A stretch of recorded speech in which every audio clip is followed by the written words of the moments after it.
What's up, my bookatarians? It's your girl, and I'm back. It's the Biblio Geek once again with another book review. This time we're doing 2-for-1 again today. Today I wanted to talk about two books that I recently read. One is Death in Her Hands by Ottessa Moshfegh. And the second one is called The Boatman's Daughter by Andy Davidson.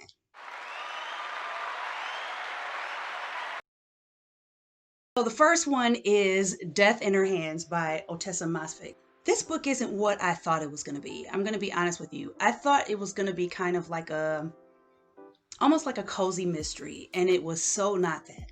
Okay, so let's get into what it is. So this book is about a woman named Vesta Gul, Gul, and she is recently widowed.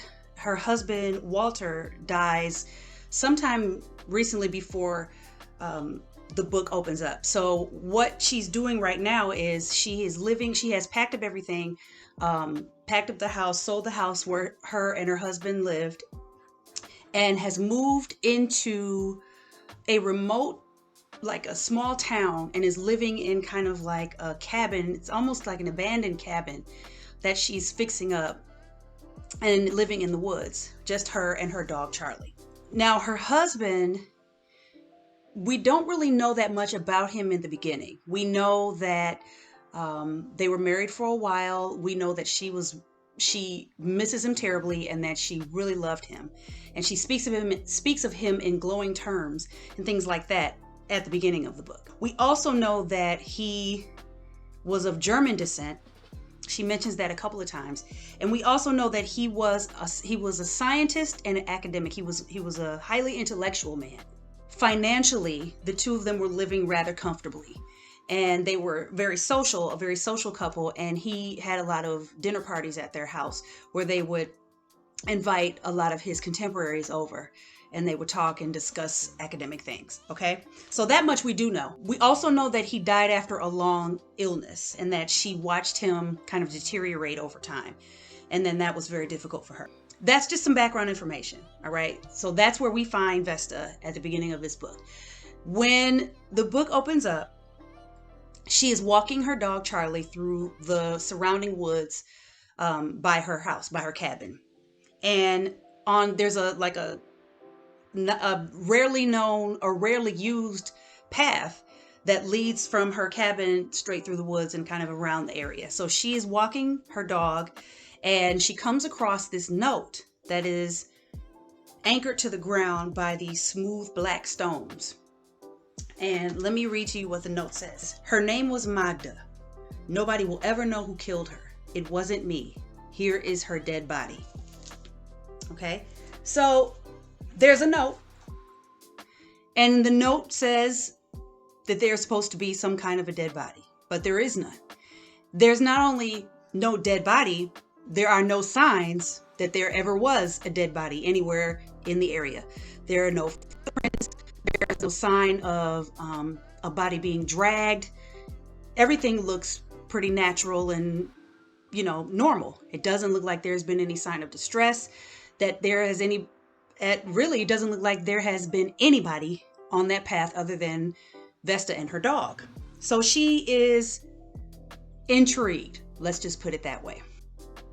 So this is where I started to think, this is going to be a cozy mystery. Okay.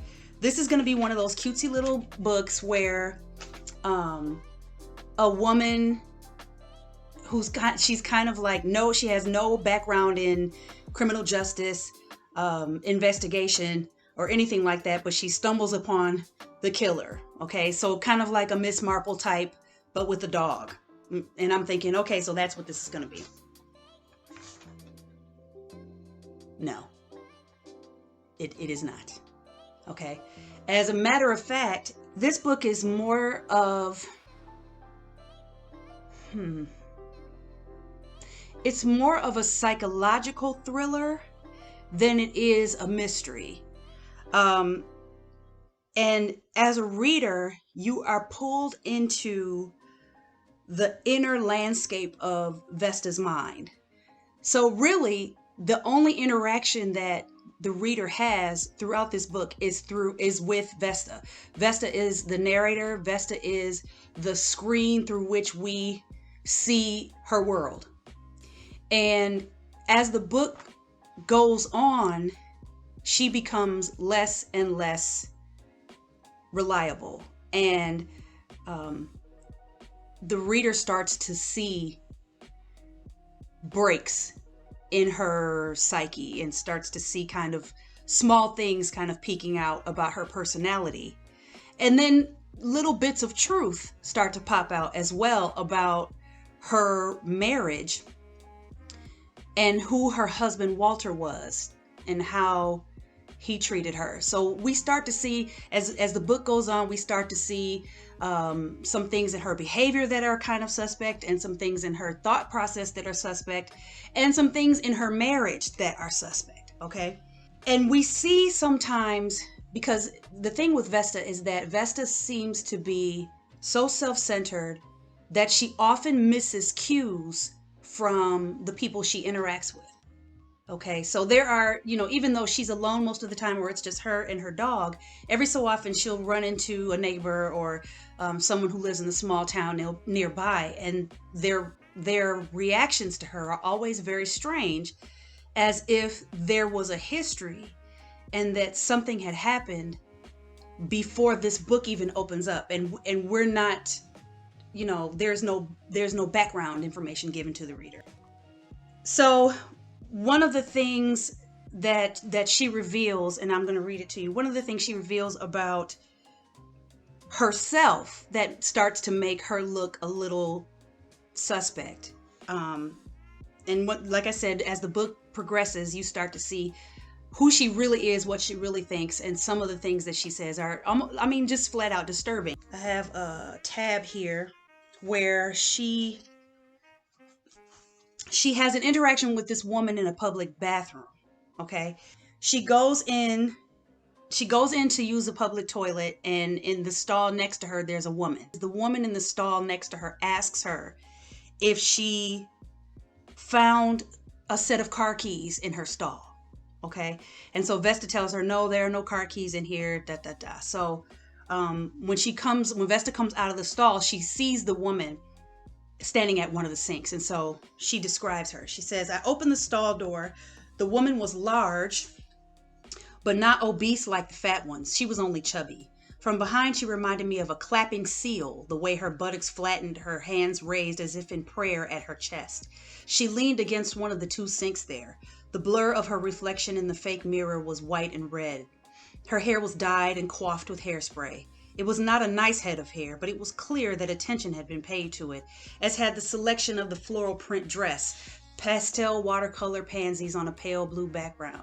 She had almost no waist and wore a tight white cardigan sweater, pilly and stretched across the back, wrinkling at the armpits. She was oddly flat-chested for someone overweight, I thought. Her chins were buoyant, but not completely shameful. Her face, when she turned to me, was pale with powder. A clear navy blue line of makeup covered each eyelid, and from where I stood I could see the widened pores around her nose, the remnants of some pearly shimmering lipstick. She must work as a receptionist, I thought. She must do something in front of people to be in Bethsemane and make such a fuss about her appearance. Not that there would have been anything out of the ordinary if we were in a normal suburb, anywhere remotely civilized. She'd be a dud in any real city. But she had put in some effort, which was remarkable. Just dripping with disdain and judgment, just dripping with it. And you get the impression, or I got the impression, that this is just from the things she says about her husband, her dead husband, that this is kind of how they wound up together, because they were elitists, and you see it like, oh, this is a small town. She's pretty for someone from a small town. Okay. And that's just the one thing about her, but there is something that she says about her husband, Walter, that frankly is disturbing. So this was one of the things that I found was kind of a trip. She says,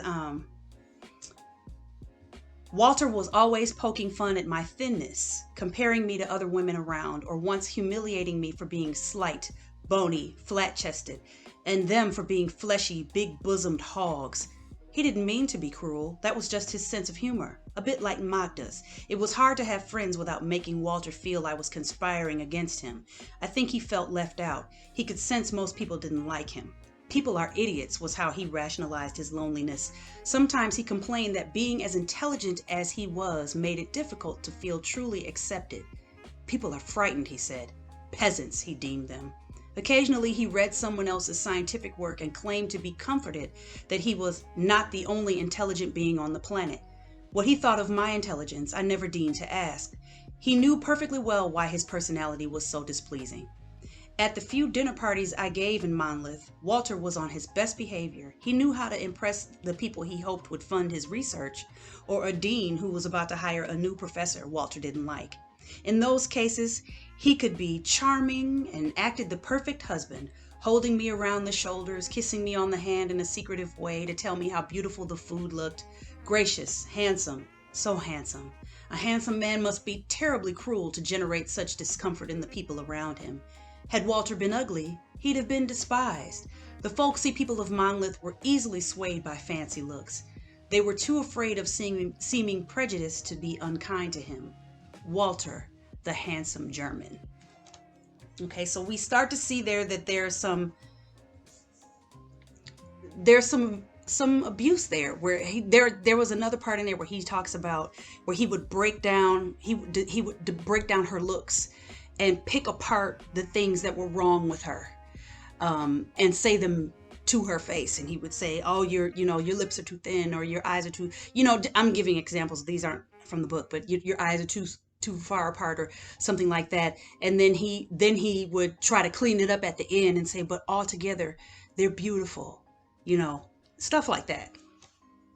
So it's kind of a trip. But what ends up happening with this note, with Vesta in this note, is that Vesta becomes obsessed with finding out who Magda is and what happened to her.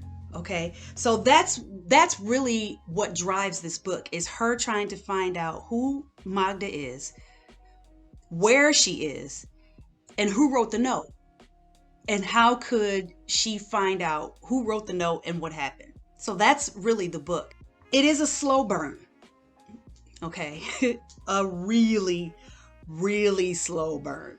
So if you're not really into books that build a story slowly, layer after layer after layer, and reveal, little things throughout the story like that, this is not the book for you.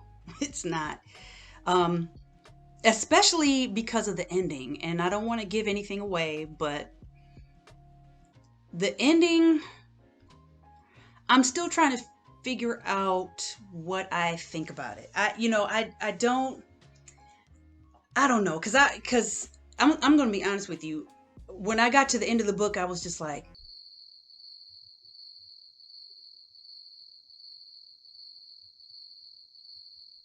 for a while, like I sat there, and and so I think that that's really, after thinking about it, it felt like that was the kind of ending that the book deserved, really, because of how Vesta is, and Vesta is inside her own mind, and nothing ever really comes to a conclusion, and it just, that's the kind of ending that it was. But it's really left up to you as the reader to figure out what it means. Okay, so once again, the book is called Death in Her Hands. Here it is, by Ottessa Moshfegh. Sorry, this is a library copy, so you have the screen here, but I'll put another picture up so you can see the spelling of her name, and you can get a copy of your own, okay? All right, so lastly, I want to talk about the next book, which is The Boatman's Daughter by Andy Davidson. Here's the picture here. All right, so The Boatman's Daughter, boy, whew, I tell you, this one,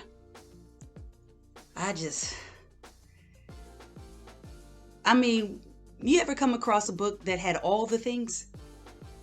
I mean, all of them. everything, that was this book. It had all the things. Okay, Andy, you put everything in here, sir. Everything. I don't know. Did you walk around with all of this in your head? How did you walk? Andy, holler at me, my man. How did you have all of that in your head? I don't understand. It was crazy. This book blew my scarf off. Seriously. The only way I can describe it, and I wrote this down because I have notes. I have to take notes. Okay.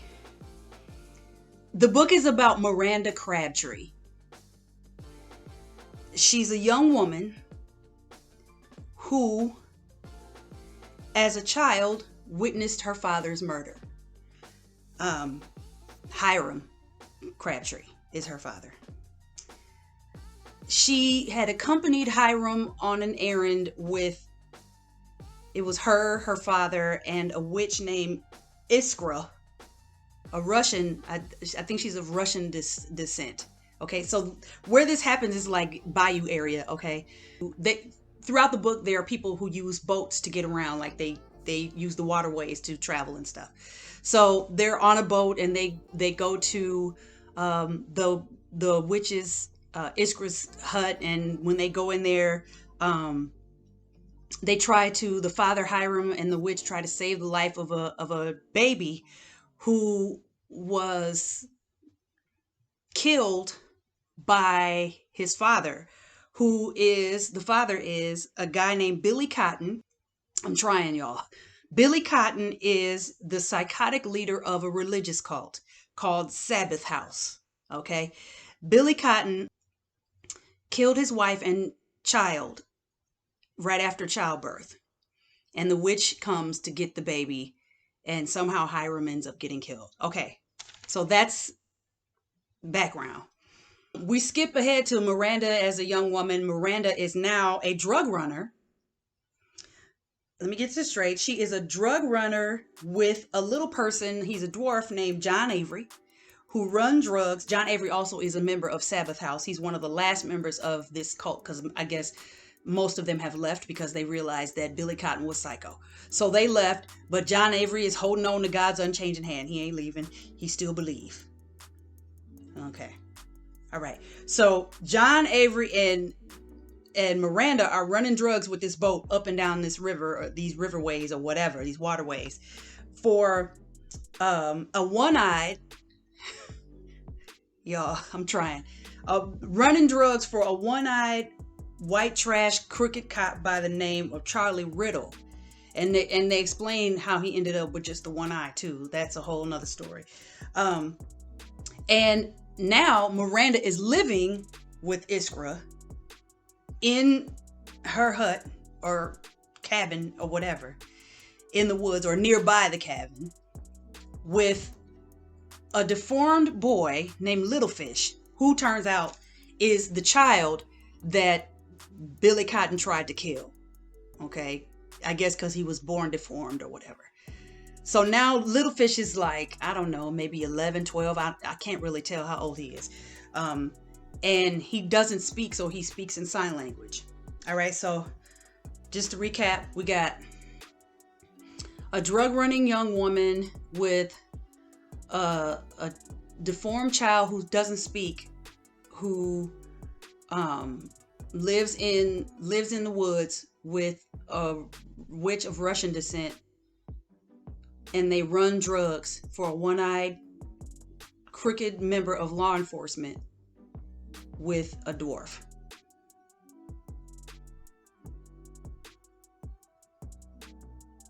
I think that's it. I think I pretty much got it. I mean, there's other stuff sprinkled in there too. It's big guys on motorcycles, big murderous dudes on motorcycles with knives. There's that. There's John Avery's wife and child living in a trailer. There's some kind of presence in the woods. There's a lot going on. There's a lot of violence. There's a huge shootout. There's a couple of them.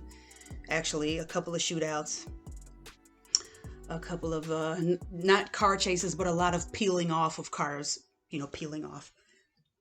Um, yeah, yeah, Andy Davidson, wow, wow, sir. I mean, I don't know what to say. This was it was good. It was really good, and I got through this book so fast because the writing is amazing. The writing is amazing. The Andy Davidson, the way he describes the scenery of this place. I mean, the scenery itself is a character in this book, and really you can't see any of this happening in any other setting than a swampish kind of woodish area. On the road, on the waterways and things like that, and you get the impression that the culture is informed by the water as well. So it just was so good, you guys. This book was so good, and it felt like a dream. When after I finished, it felt like I was coming out of a dream. It just, whew, it was good.